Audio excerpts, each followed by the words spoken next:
जी हाँ, ये बात मुझे भी पूरी तरह से बनावटी लग रही है, पर बताने वालों की सुने तो यह एकदम सत्य घटना है। खैर जो भी हो, पर यह घटना जिस व्यक्ति के साथ घटी उससे तो मैं नहीं मिला हूँ, और मिलता भी कैसे, क्योंकि इस घटना को घटे 55-60 साल हो गए हैं। और इस घटना के घटने के 5-6 साल बाद वह व्यक्ति भी प्रभु को प्यारा हो गया था।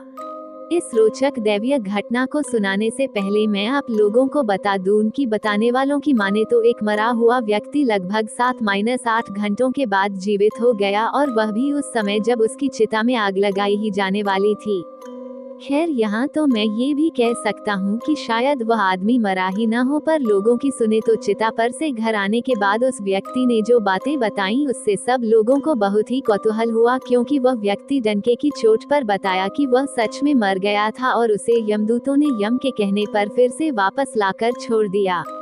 आइए इस घटना को विस्तार से सुनते हैं। हमारे गाँव के बगल में एक गाँव है, ये घटना वहीं की है। वहाँ एक पंडित जी थे, लगभग 70 साल के, पर एकदम चुस्त दुरुस्त। एक बार वह अपने घर के दरवाजे पर ही चौकी पर बैठकर घमावन धूप सेंकना ले रहे थे। दरअसल बात ये थी कि जाड़े का मौसम था और कड़ाके की ठंड पड़ रही थी। दोपहर का समय हो गया था, पर लोगों के शरीर की ठिठुरन जाने का नाम नहीं ले रही थी।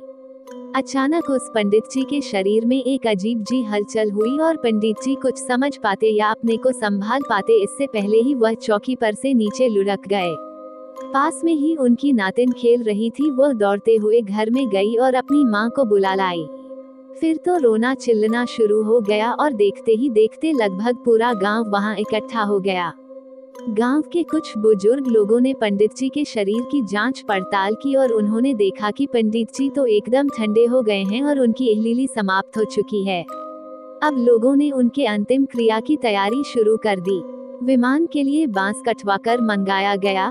गांव के लोगों ने अपने अपने घर से जलावन, लकड़ी, गोहरा आदि निकाला, और 2 बैलगाड़ियों पर जलावन को लादा गया। ये सब करने में लगभग शाम हो गई, और अब पंडित जी की अर्थी को लेकर लोग नदी किनारे गए। ठंडक का मौसम होने के कारण सब लोग जल्दी जल्दी चिता साजने लगे। बैलगाड़ियों पर से लकड़ी आदि को उतार कर चिता सजाई गई। फिर इस चिता पर पंडित जी की लाश को रखा गया। फिर कुछ लकड़ियां आदि रखकर घी, धूप आदि डाला गया, और इसके बाद उस पंडित जी के बड़े लड़के ने ज्यों ही परिक्रमा करके चिता में आग लगाने के लिए झुके, तभी चिता में थोड़ी हलचल हुई। काफी लोग तो डर के चिता से काफी दूर भाग गए, पर पंडित जी के बड़े लड़के डरे नहीं। हाँ, यह अलग बात थी कि उनके भी रोए खड़े हो गए थे। उन्होंने थोड़ी हिम्मत दिखाई और लाश के मुख, सिर पर से लकड़ी आदि को हटाए। अरे ये क्या, लाश का चेहरा तो एकदम लाल और पसीने से तर था, और अब साथ ही लाश की पलकें भी उठ गिर रही थी। अब पंडित जी के बड़े लड़के वहीं से चिल्लाए कि आप लोग डरिए मत और चिता के पास वापस आइए। पिताजी जिंदा हैं, पर लोग उनकी कहाँ सुनने वाले थे। कुछ लोग तो घबराकर और दूर भाग गए, क्योंकि उनको लगा कि पंडित का भूत आ गया है। कुछ लोगों ने तो पंडित जी के बड़े लड़के से कहा कि आप भी दूर हो जाए, पता नहीं कौन सी अनहोनी घट जाए, पर पंडित जी के बड़े लड़के वहीं डटे रहे और एक एक कर लाश के ऊपर की सारी लकड़ियों आदि को उतारा, और इसके बाद अपने पिताजी को भी अच्छी तरह से पकड़कर चिता से नीचे उतारकर वहीं नीचे सुला दिया, और इसके बाद दौड़कर जाकर नदी में से एक अंजलि पानी लाकर उनके मुंह में डाल दिया। अब धीरे धीरे लोगों का डर कुछ कम हो रहा था, और एक एक करके डरे सहमे हुए लोग फिर से चिता के पास इकट्ठा होने लगे। अब पंडित जी भी थोड़े सामान्य हो चुके थे। उन्होंने धीमी आवाज में अपने बड़े बेटे से कि हमें घर ले चलो। अब फिर से उस पंडित जी को बैलगाड़ी में सुलाकर घर लाया गया। फिर एक छोला छाप डॉक्टर को ही बुलाकर बोतल चढ़वाया गया। 2-3 दिन के बाद फिर से पंडित जी एकदम भले चंगे यानी पहले जैसे हो गए। ये बात अब तो पूरे जवार में फैल चुकी थी कि फलां गांव के फलां बाबा मरकर जिंदा हो गए। वे चिता पर उठकर घर आए। रिश्तेदारों आदि के साथ ही बहुत सारे लोग भी दूर दूर से उस बाबा के पास आते थे और कौतूहल से उन्हें देखते थे। इस घटना के घटने के लगभग 8-10 दिन बाद कुछ लोग पंडित जी के दरवाजे पर बैठकर इसी घटना की जिक्र कर रहे थे। कोई कह रहा था कि बाबा मरे नहीं थे अपितु उनका प्राण छिप गया था और 7-8 घंटे बाद फिर वापस आ गया, पर कुछ लोग मानने को तैयार ही नहीं थे। उनका कहना था कि उन लोगों ने खुद ही बाबा की जांच पड़ताल की थी और बाबा एकदम ठंडे और पीले हो गए थे। अभी उन लोगों की यह बात चल ही रही थी कि बाबा घर में से बाहर निकले और बोल पड़े कि वास्तव में वे मर गए थे। बाबा की यह बात कुछ लोगों को मजाक लगी, पर बाबा ने जोर देकर यह बात कही। फिर बाबा ने उस घटना का जिक्र कुछ इस प्रकार से किया। उस दिन चौकी पर बैठे बैठे अचानक पता नहीं क्यों मेरे साथ क्या हुआ कि मैं चौकी पर से नीचे गिर गया, और चौकी पर से नीचे गिरने के बाद मेरे साथ क्या हुआ यह मुझे पता नहीं चला। हाँ, पर कुछ समय बाद मुझे अचानक लगा कि मुझे कुछ लोग उठाए ले जा रहे हैं।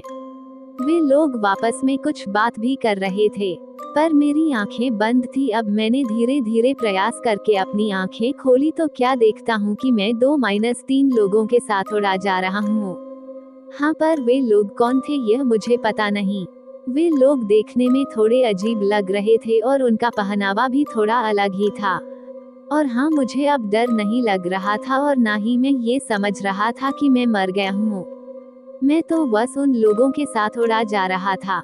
हाँ, यहाँ एक बात और स्पष्ट कर दूं कि मुझे लेकर जो 2-3 लोग जा रहे थे उनके चेहरे भी अब मुझे बहुत स्पष्ट नहीं हो रहे हैं। आगे बाबा ने बताया कि कुछ ही मिनटों में वे एक दरबार में हाजिर हुए। लगता था कि किसी राजा का दरबार है। बहुत सारे लोग बैठे हुए थे। वहाँ एक लंबा टीकाधारी भी बैठा हुआ था। उसके हाथ में कोई पोथी थी। अब क्या, मुझे देखते ही वो टीकाधारी राजगद्दी पर बैठे एक बहुत ही विशालकाय व्यक्ति से कुछ कहा। इसके बाद उस विशालकाय व्यक्ति और उस टीकाधारी में 2-3 मिनट तक कुछ बातें हुई। फिर कुछ और लोगों को बुलाया गया और उन्हें मेरे साथ लगा दिया गया। अब क्या, फिर से मुझे लेकर वे लोग दरबार से बाहर निकले। हाँ, इस दौरान मैंने एक जो विशेष बात देखी वह ये थी कि उस राज दरबार में जितने भी लोग दिखे उन सबका एक आकार तो था, पर वे हवा जैसे लग रहे थे, मतलब हाड़ मांस के नहीं अपितु हवा आदि से बने हों। अब मुझे लेकर ये लगभग 8-10 लोग जल्दी जल्दी एक दिशा की ओर बढ़ने लगे। मुझे कुछ समझ में नहीं आ रहा था और ना ही मैं बोल पा रहा था, पर हाँ, मैं इन लोगों के साथ उड़ा जा रहा था।